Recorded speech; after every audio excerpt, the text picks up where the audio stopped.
eu falo aqui, porque eu já falei que eu sou um mensageiro de uma única mensagem. Eu falo sempre a mesma coisa. A diferença é que talvez eu fale a mesma coisa de formas diferentes. Mas isso é porque é como Deus trata comigo. Então talvez eu ainda não tenha entendido, não sei, talvez não seja cabeça dura. Mas, enfim, nada diferente do que a gente já costuma falar aqui em cima. Eu queria que a gente abrisse lá em Mateus, o Evangelho segundo São Mateus, capítulo 16, versículo 24. Tem na tela aí? Não, né?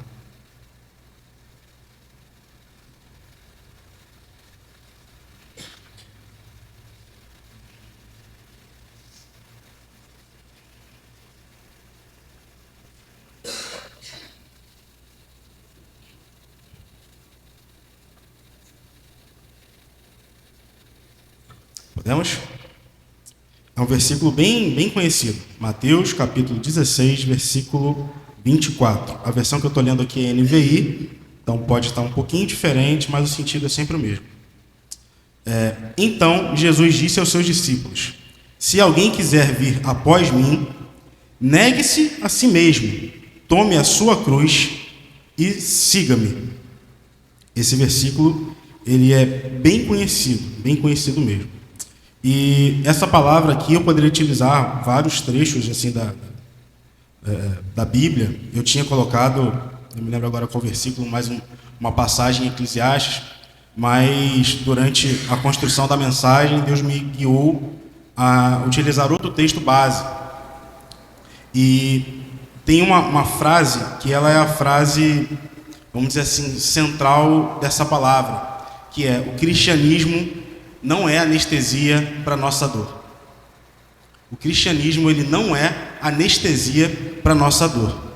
O cristianismo, ou o Evangelho de Cristo, ele não é uma ferramenta de alívio emocional. Ele não é uma ferramenta para que eu possa me sentir bem. Ele não é uma ferramenta de ganho financeiro. Ele não é nada disso que a gente tem ouvido ultimamente.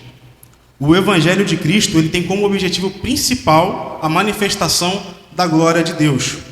Se alguém traz uma mensagem diferente dessa, é como o próprio Paulo diz, que seja amaldiçoado. Mesmo que um anjo nos traga uma mensagem diferente da mensagem que Cristo pregou, aquilo não é o Evangelho, aquilo não é a mensagem de Deus. A mensagem do Evangelho, a mensagem da cruz, ela não tem a ver sobre sobre o homem. A mensagem da cruz, ela tem a ver sobre Jesus, sobre o Senhor como centro do universo, como o Senhor como centro das nossas vidas e não o contrário. Então, eu quero que vocês gravem bem essa frase, que é: o cristianismo não é anestesia para a nossa dor. E, desenvolvendo a mensagem, é certo que durante um bom tempo a gente tem visto o Evangelho ele se moldando de diversas formas. Isso na Bíblia a gente já encontra, na própria Bíblia, o apóstolo Paulo, apóstolo Pedro já relata alguns casos. O próprio Jesus já relata alguns casos de pessoas que, após receberem a mensagem, tentaram perverter a mensagem e modificá-las para o seu próprio prazer, para o seu próprio gosto, criando assim novas vertentes do Evangelho. A gente tem, por exemplo, hoje, a gente passou, aqui no Brasil principalmente, por períodos onde a gente teve o Evangelho ou a teologia do medo, onde as pessoas falavam de Deus de uma forma que você se convertia ou você cumpria sua agenda comportamental por conta do medo de ir para o inferno ou com medo de ser castigado. A gente já teve também o Evangelho da teologia da prosperidade financeira, né? Esse foi bem comum. Eu passei por ele, o pastor passou por ele, a maioria aqui passou por ele, que é a teologia do se eu sou cristão, eu não posso ser pobre. Se eu sou cristão, eu preciso ter uma vida financeira estabilizada, ou Deus tem que me abençoar porque eu dizimo, ou Deus tem que me abençoar porque eu venho todo dia e cumpro aqui minha agenda comportamental, eu dizimo, eu prego, eu faço e aconteço, então Deus precisa me abençoar. E a gente passou por esse evangelho, e a gente está passando por um novo tipo de evangelho. Esse é o mais atual, que é o evangelho do bem-estar, é o evangelho do coach, é o evangelho das palavras os conselhos, né? As palavras de acalento para a sua alma. A gente passa a deixar de vir para a igreja com o intuito de adorar a Deus, de servir a Deus, e a gente começa a vir com o intuito único de se sentir bem. Deus, ele deixa de ser o Senhor das nossas vidas para ser um coach, para ser, sei lá, não sei, psicólogo. Entenda, eu já falei isso outras vezes aqui, às vezes é chato, porque a gente tem problemas, a gente às vezes quer ser consolado. Eu não estou falando que é errado ser consolado por Deus, mas o que é errado é a gente tratar o nosso Senhor apenas como um conselheiro, um espiritual. O que é errado é eu tratar o meu Senhor, o meu Deus, o meu Senhor, como alguém que ele, na verdade, ele é meu servo. O Evangelho, ele se tornou, ele saiu de um estado de onde eu era um pecador miserável, sem autoridade nenhuma, para Senhor de um ser supremo. Agora, é como se fosse o Aladim. Eu, o humano, que não tenho poder nenhum, aciono um ser todo-poderoso e eu quero que ele me sirva. Eu quero que ele me entregue os meus desejos. E em momento nenhum eu o sirvo. Eu só peço, eu só mando, eu só ordeno, eu só decreto. E esse evangelho, ele tem sido muito comum nos dias de hoje. E, na verdade, todas essas vertentes que eu falei, elas vêm de uma única base, que é a base da idolatria pessoal. Eu já falei sobre idolatria da outra vez. Eu creio que existem vários tipos de pecado, mas todos eles são pecados de idolatria. E existem vários tipos de idolatria, mas todas as idolatrias, elas provêm de uma única base, que é a idolatria do eu. Porque se eu amo o dinheiro, isso só significa que eu amo o dinheiro. O dinheiro é muito importante para mim.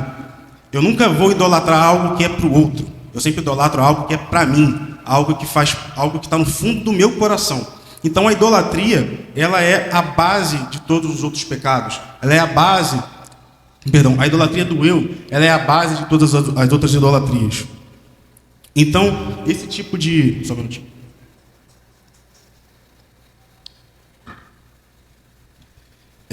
Esse tipo de comportamento da igreja, seja do evangelho da prosperidade financeira, evangelho do coach, evangelho do medo, ele só diz uma coisa. Ele diz sobre a minha relação comigo mesmo, que pouco tem com Deus.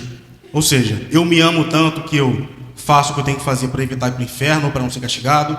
Eu faço o que eu tenho que fazer para que eu possa ser abençoado financeiramente. Ou eu faço o que eu tenho que fazer porque eu quero me sentir bem, eu quero ser feliz. Afinal, isso é o que importa.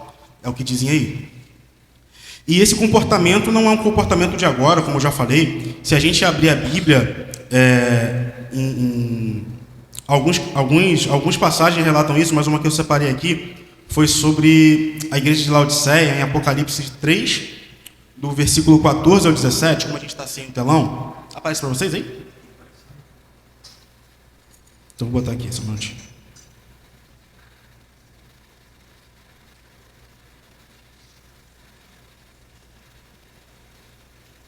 Apocalipse 3,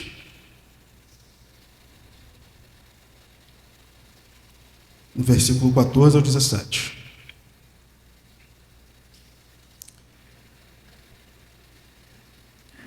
Jesus ele entrega uma carta às 7 igrejas da Ásia, e uma delas é a de Laodiceia, que é uma das mais conhecidas, acredito eu, porque é onde Jesus diz que a igreja ela é morna, e isso vira tema de pregação em diversos locais por aí.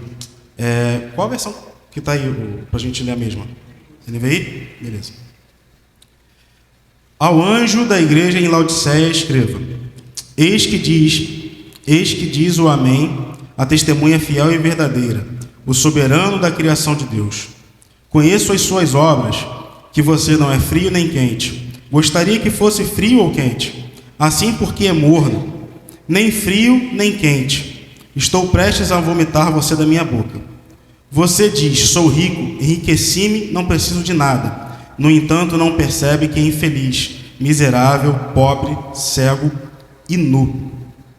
Essa passagem aqui, ela consegue relatar bem para a gente que aquela igreja, ela tinha sim uma crença em Deus. Teoricamente, eles eram cristãos, mas eles confiavam mais nos seus recursos do que em Deus. Então a gente começa a encontrar aqui um novo tipo de evangelho. Eu até creio em Deus, eu até creio que Deus existe, eu creio que Deus possa realizar as coisas, mas às vezes eu creio que é um Deus impessoal, um Deus que ele não se envolve comigo, ele não se envolve com o homem. E esse Deus eu só aciono quando eu preciso muito. Quando eu estou numa necessidade extrema, quando eu tenho, sei lá, preciso de um milagre, eu estou doente, eu preciso de alguma coisa que eu não consigo acessar, eu acesso esse Deus. Quando não, eu resolvo, afinal de contas. Deus não precisa se meter em tudo da minha vida, não é verdade? Esse tem sido o evangelho que a gente ouve. O evangelho onde Deus... Eu até creio que Deus existe. Muito difícil você encontrar no Brasil ateus de verdade. A maioria dos ateus foi como eu fui. Ele, na verdade, ele cria que existe alguma coisa, uma força aí, não sabe qual Deus, se é o Deus da Bíblia ou não. Mas ele sabe. Cara, esse mundo não se criou sozinho. Então as pessoas creem no Deus. E esse tem sido o estado nosso aqui. A gente crê em um Deus, mas a gente não crê num Deus pessoal, num Deus que se envolve, num Deus que tem intimidade com a gente. A gente não crê num Deus que quando a gente precisa acessar para qualquer coisa da nossa vida. A gente crê num Deus que fez os céus e a terra, botou a gente aqui, foi dar um rolé, e a gente que se vira aqui agora. A gente só acessa Ele quando a gente precisa muito. E esse fenômeno, ele foi estudado por alguns sociólogos, e em 2008, eles fizeram um estudo, e eles pegaram... dois sociólogos americanos, eles pegaram vários jovens de diversas religiões. Aí pegaram católico, evangélico, eu acho que só não teve religião de matriz africana, mas todos os outros tiveram judeu, hindu. E eles juntaram esses jovens e fizeram uma pesquisa, uma série de perguntas, e eles viram que esses jovens todos tinham uma religião em comum. Esses jovens todos, apesar de serem de religiões teoricamente diferentes, cristãos, judeus, enfim, a visão de Deus e a visão de espiritualidade que eles tinham, na verdade, ela é muito semelhante. Eles tinham uma visão semelhante sobre o Deus, sobre a vida e sobre o propósito da espiritualidade e da religião. E essa visão ela foi chamada de DMT, Deísmo Moralista Terapêutico. O que significa isso? Deísmo significa crença em um Deus que criou o mundo, que mantém funcionando, mas que ele não está muito envolvido diretamente na vida das pessoas, né? A gente tem o teísmo com T, que é alguém que crê num Deus supremo, que se envolve com a sua criação. Isso é o teísmo, é o que teoricamente nós somos. Existe o ateísmo, que é o que não acredita em Deus nenhum tipo de divindade, e a gente tem o deísmo, com D. Esse deísmo significa alguém que crê num Deus, mas num Deus impessoal, um Deus que criou tudo, vamos dizer, criou lá os céus e a terra, botou Adão e Eva na terra e depois, é com vocês. E moralista, porque o foco dessas pessoas é em ser uma boa pessoa, em agir com comportamento bom, ser ético, ser justo. E terapêutico, porque essas pessoas veem a religião como uma ferramenta para alcançar o bem-estar. Então, após essa análise, eles viram que grande parte dos jovens ali, principalmente ali nos Estados Unidos, eles, por mais que tivessem religiões diferentes, eles, na verdade, criam todos em uma mesma coisa. Eles tinham uma religião comum, que era essa chamada deísmo moralista terapêutico. E essa visão, por mais que possa parecer até que não é tão ruim, ela é extremamente demoníaca. Por quê? Você passa a ter Deus apenas como um mordomo, ou Deus como um conselheiro, ou Deus apenas como uma ferramenta que você acessa quando você necessita muito, e você passa a tirar Deus da centralidade da sua vida, e você põe o seu bem-estar acima de qualquer coisa, porque a função de Deus na sua vida é te proporcionar coisas para que você possa ser feliz, desde que você mantenha um bom comportamento. E é o que a gente ouve nas igrejas. Cara, faz aqui, faz assado, faz assim que você não vai para o inferno, faz assim que você vai conquistar isso, dizima que você vai conquistar aquilo, faz um alvo que você vai conquistar aquilo, isso, aquilo. Essa tem sido a palavra que a gente tem ouvido nas igrejas há muitos e muitos anos. Eu me vejo muito nessa situação aqui. Alguns anos atrás, eu falava isso com o pastor. Cara, Deus fez o mundo, mas, sei lá, se ele fosse preocupado, tem as crianças da África. Minha vida, ele não deve se meter, não. Eu que tenho que resolver minha vida aqui, meus B.O.s. E essa visão minha é a visão da maioria dos jovens, é a visão de possivelmente alguns de vocês aqui, o bom que a igreja ela tem só o povo da casa mesmo, porque essa não é uma palavra motivadora, e dificilmente eu vou fazer esse tipo de coisa, mas é uma palavra para que a gente possa se analisar. Qual tipo de evangelho eu carrego dentro de mim? Eu carrego o evangelho onde eu sei que Deus é o meu Senhor e é o dono de todas as coisas, ou eu carrego um evangelho feito para a minha vida, porque eu preciso me sentir bem, eu preciso me sentir feliz, ou porque eu quero alguma recompensa financeira ou de bem-estar? Às vezes a gente pensa que é errado só a teologia da prosperidade, mas não. Quando a gente pensa demasiadamente na nossa felicidade, isso indica que a gente está mais preocupado com a nossa vida terrena do que com a nossa eternidade.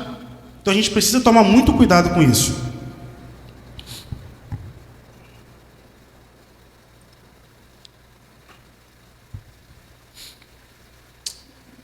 E segundo essa visão, eles encontraram alguns pontos que são que eram em comum entre todos esses jovens. Esses jovens pensavam que Deus existe, mas que está distante. Ele só intervém quando realmente é necessário. Eles acreditam que ser uma boa pessoa basta, né? Porque toda religião, seja cristianismo, seja, sei lá, o judaísmo, ela te ensina valores como bondade, honestidade. Ela crê que a felicidade é o objetivo principal e que Deus existe apenas para nos ajudar a alcançar essa felicidade ou nos sentir bem. E ela acredita que as pessoas boas vão para o céu. Basta ser bom que você alcance a vida eterna. E essa tem sido a visão de evangelho ou de cristianismo, a visão fraca que a gente tem encontrado na maioria das igrejas por aí. E, como eu falei, o problema dessa visão é que ela reduz Deus ao nível de servo e ela nos coloca como centralidade da nossa vida, né? Deus ele deixa de ser um Deus eterno e nosso Senhor, e ele se torna um botão de emergência que eu só aciono quando eu preciso. E aí fica para a nossa reflexão ali, se realmente a gente tem vivido o cristianismo real, ou se a gente tem vivido aí um cristianismo onde, na verdade, não um cristianismo, mas um antropocentrismo, é essa a palavra? O homem no centro, né? Às vezes não é nem um homem que eu estou colocando no centro, eu coloco eu, o irmão, estou nem aí. E a palavra de Jesus, ela é bem diferente. O texto que a gente leu no inicial, ele diz: negue-se a si mesmo e tome a sua cruz. Como eu falei, a palavra da cruz, ela não se trata sobre eu, ou sobre você, ou sobre o ser humano, ou, como disse, ao contrário do que disse um pregador famoso aí, nós não somos o centro do coração de Deus. Se você se sente super especial, sinto lhe dizer, você é especial porque você faz parte de um todo que Jesus escolheu. Você sozinho não representa nada. Se você resolver abandonar Jesus, o evangelho vai continuar sendo pregado. O Vinícius citou aqui, não estou falando mal, mas assim, um irmão saiu e Deus enviou outro. A obra ela nunca vai parar porque você não quer, ou porque você precisou sair, ou porque você não quis fazer. A obra de Deus, ela nunca vai parar. Deus nem precisava enviar a ele. Deus, se saísse metade dessa igreja, e se essa igreja estivesse debaixo da ordem de Deus, a igreja vai continuar funcionando. Essa igreja, eu vi ela começar com eu amando o pastor e a família dele, e a gente abriu a igreja, não tinha um membro. O primeiro membro chegou, esqueci o nome da irmã Neide, e depois foi chegando o pessoal, e hoje a gente está aqui. A nossa igreja já passou por diversas coisas. Pessoas com grana entraram, a gente teve gente com grana no primeiro tempo, muita grana mesmo. Essa pessoa não está com a gente hoje, e essa pessoa nem participou desse momento que a gente vive aqui. Por quê? Deus não precisa da gente. Se a gente ficar se sentindo especial, a gente só está se enganando. A gente precisa nos colocar na posição que Deus pediu, de negarmos a nós mesmos e tomar a nossa cruz. Jesus, ele nos chama para algo muito maior do que viver a nossa vida. A nossa vida ela é algo muito pequeno, ela é algo muito ridículo comparado ao que Deus tem, sabe, na eternidade. A nossa vida terrena, ela é pouco. E Jesus diz: se alguém quiser vir após mim, negue-se a si mesmo e tome a sua cruz. E a cruz, ela não é confortável, irmãos. Então não faz sentido eu querer viver uma vida de felicidade, uma vida de bem-estar, uma vida de alegria, de paz nessa terra, se nessa terra eu tenho que carregar minha cruz. Se alguém viu aquele filme Paixão de Cristo, eu só vi tem pouco tempo, cara, aquele filme você fica com raiva, vontade de chorar, e você se sente, sei lá, uma minhoquinha, porque você fala, cara, e a gente sabe que possivelmente foi bem pior do que aquilo que foi retratado no filme. Cara, Jesus sofreu muito. Jesus, o centro da nossa vida, sofreu muito. Por que a gente acha que a gente vai viver uma vida de felicidade aqui? Se o que ele pede para a gente é que nós sejamos a imagem dele, pede para que nós sejamos cópias de Cristo. Se Cristo sofreu, como é que eu vou ser uma cópia de Cristo sem sofrer? É uma cópia da Shopee, irmão, isso não existe, tá? A cruz, ela não é confortável. Seguir Jesus significa renúncia, sacrifício e submissão. Então, o evangelho, ele não é, eu gosto de colocar dessa forma, o pessoal sabe que eu trabalho com marketing, então eu gosto de trabalhar dessa forma porque fica mais didático. Eu sempre gosto de destacar o que não é, porque é mais fácil a gente entender dessa forma. E o evangelho, ele não é para quem deseja manter o conforto. O evangelho, ele não é para quem não quer sair da zona de conforto. O evangelho, ele não é para quem quer evitar o sofrimento. E o evangelho também não é para quem busca apenas realizar a própria vontade, a própria vida. O evangelho, ele é para quem quer se negar a própria carne, negar a própria existência, negar a própria família, negar a própria vida. Eu vou usar o exemplo aqui, por exemplo, do pastor, porque é uma pessoa que eu já conheço já há 10 anos. E eu posso dizer, eu sempre falei mal de tudo quanto é pastor. Eu vim de um semi-ateísmo, como eu falei, não era ateu de verdade, mas não gostava de igreja, não gostava de crente direito, achava que pastor era tudo safado e ladrão. E aí eu conheci o pastor Sebastião e a gente começou a andar junto ali. E não é porque ele está aqui, ele sabe que quando tem que criticar, eu critico. Talvez eu seja um dos que mais critica, depois do Cláudio. E eu vejo o quanto ele renunciou à casa dele, por exemplo. O quanto ele deixou. Eu tive com ele, a gente teve essa mesma oportunidade para a gente estar junto no ministério. Ele teve a oportunidade de ter igrejas maiores, igrejas fora do país, teve oportunidade de nem ficar sendo pastor. Deve ser muito ruim ser pastor, tomar conta da vida de todo mundo, deve ser muito ruim. Ele tinha a oportunidade de ter mais dinheiro do que ele tem agora, e ele teve a oportunidade de ter mais tempo com a família, inclusive, e ele sacrificou dinheiro, família, bem-estar, saúde, porque ele precisa cumprir a vontade de Deus. E estou usando ele como exemplo, porque fica um pouco mais claro, mas isso é o que Jesus quer de nós. Ele quer que a gente renuncie à nossa vida, ele quer que a gente renuncie à nossa família, às nossas casas, em amor a Ele. Se eu não consigo renunciar nada da minha vida em amor a Ele, significa que talvez eu não ame tanto. Não vou falar que você não ama. Não vou falar que você não ama porque eu não posso determinar isso. Mas analisa aí se realmente você ama tanto o Senhor a ponto de negar a sua própria vida.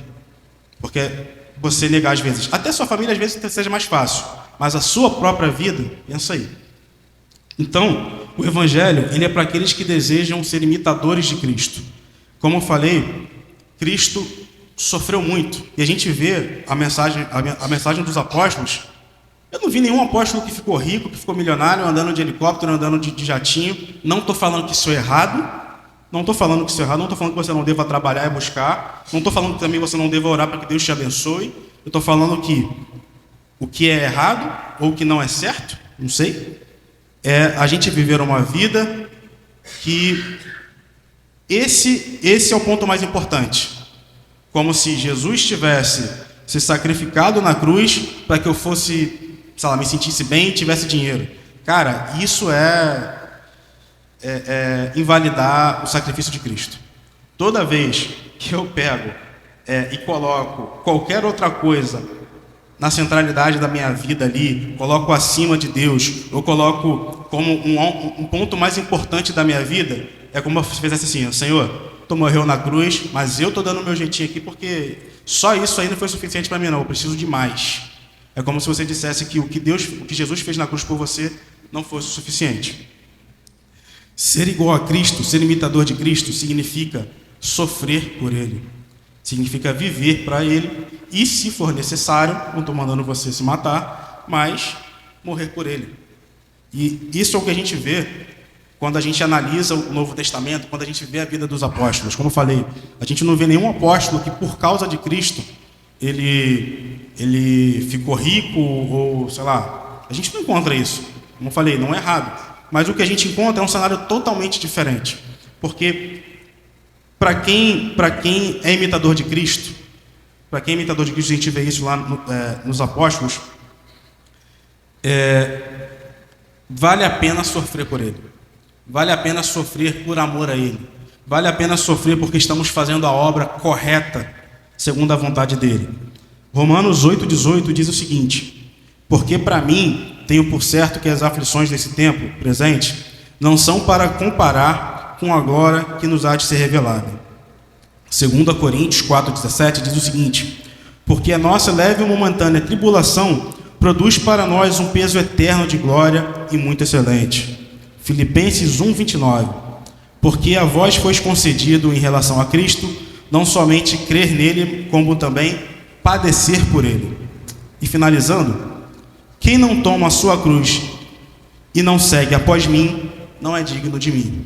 Então a gente entende que, enquanto essa religião do bem-estar, enquanto esse deísmo moralista terapêutico, enquanto essas mensagens atuais, elas dizem que a gente deve buscar Deus para que nós possamos ser felizes, para que nós possamos alcançar a felicidade, a palavra de Deus, ela diz o contrário. A palavra de Deus, ela diz para que nós buscamos a Deus, para que nós nos tornemos semelhantes a Cristo. E, como eu falei, a morte de Jesus na cruz, ela foi, sabe, é surreal.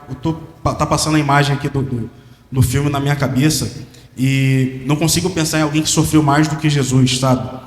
E esse sofrimento de Jesus nos mostra que essa dor toda não era sobre simplesmente sentir a dor por sentir a dor, mas era sentir a dor e através dela glorificar a Deus. Porque em todo momento você via na palavra Jesus glorificando ao Senhor, mesmo em meio àquele sacrifício que, se ele quisesse, talvez ele poderia ter evitado. E pensando nisso, tem uma frase que eu anotei aqui, não é minha, eu ouvi de alguém, não sei quem, mas eu achei interessante, que é: ser feliz é temporário e ser santo é eterno. A nossa estadia aqui na Terra, ela é passageira. Então essa felicidade que a gente busca, ela não tem mais validade do que eternidade nas nossas vidas. A mensagem da cruz, como eu falei, ela não é, lembra lá do início? A mensagem da cruz, ela não é anestesia para a nossa dor. A mensagem da cruz, ela é a cura completa para o meu e para o seu pecado. Ela não é sobre o conforto que eu vou sentir, ela não é sobre a minha felicidade. A palavra da cruz, a mensagem da cruz, ela é sobre transformação. Porque Deus, ele não é apenas o seu conselheiro, ele pode ser seu conselheiro, mas ele não se resume a isso. Deus, ele não é o seu gênio da lâmpada. Deus, ele também não é o seu pai, que você pode pedir uma coisa e desobedecer daqui a alguns minutos. Deus, ele não é seu mordomo. Deus, ele é o seu Senhor e ele é soberano sobre toda a terra, sobre todo o universo. E Jesus, ele nos chama para algo muito maior do que a nossa vidinha passageira e boba aqui na terra. Ele nos convida a uma vida eterna com ele. E essa vida, ela começa na minha renúncia, na sua renúncia. Quando eu deixo a minha vida de lado, quando eu deixo as minhas vontades, quando eu desejo o meu ego, os meus desejos de lado, eu começo a me posicionar no caminho que Jesus quer. E finalizando, só para lembrar, eu peço que os irmãos não invalidem o sacrifício de Jesus por nós. Deus, ele é o único Senhor de toda a terra, de todo o universo. Ele é o Deus soberano. Não reduzam o Deus soberano a um mero mortal, um mero servo seu. Porque a obra de Jesus, toda a obra de Jesus em nossas vidas, ela é para que Deus seja exaltado acima de todas as coisas. E eu já terminei aqui, e eu quero só que os irmãos fiquem com essa palavra nos corações. Eu vou fazer uma oração aqui. E como eu falei, essa palavra é uma palavra para que a gente possa fazer uma análise dos nossos corações, para que a gente possa fazer uma análise de qual cristianismo a gente tem vivido, uma análise do que a gente tem de como a gente tem nos posicionado diante de Deus, diante da igreja, diante do que é a palavra de Deus. Amém? Meu Pai, muito obrigado por essa oportunidade de estar na Tua casa. Pai, muito obrigado, Deus, por essa revelação da Tua palavra. Eu peço que o Senhor Jesus agora possa tomar os corações e transformar os corações de cada irmão que está aqui dentro, Pai. Que cada irmão possa entender, Deus, que o propósito de sua vida é Te adorar. Que cada irmão possa entender que o propósito de sua vida, Pai, é render louvores e Te exaltar, Pai. Que nós possamos, Pai, nos diminuir, Pai, Te colocar num local que é o Teu, Pai. Que nós possamos Te colocar num altar, Pai, sendo digno de toda adoração, Pai. Que o Senhor Jesus possa mudar, Deus, o desejo e a intenção do nosso coração. Que a nossa intenção desse próximo ano, Pai, seja, Pai, de governar não as nossas vidas, Pai, mas que a nossa intenção, Pai, seja de governar, Pai, ao Teu lado. Que a nossa intenção não seja governar na terra, mas que a nossa intenção seja governar ao Teu lado como cordeiros de Cristo, Pai, no céu. Que a minha vida, Pai, ela seja feita segundo a Tua vontade. Que a nossa vida seja feita segundo a Tua vontade, Pai. E que nós possamos, Pai, entender, compreender, Pai, e aprender a amar a Tua vontade para nossas vidas, Pai. É o que eu Te peço, é o que eu Te agradeço, pelo Teu nome. Amém.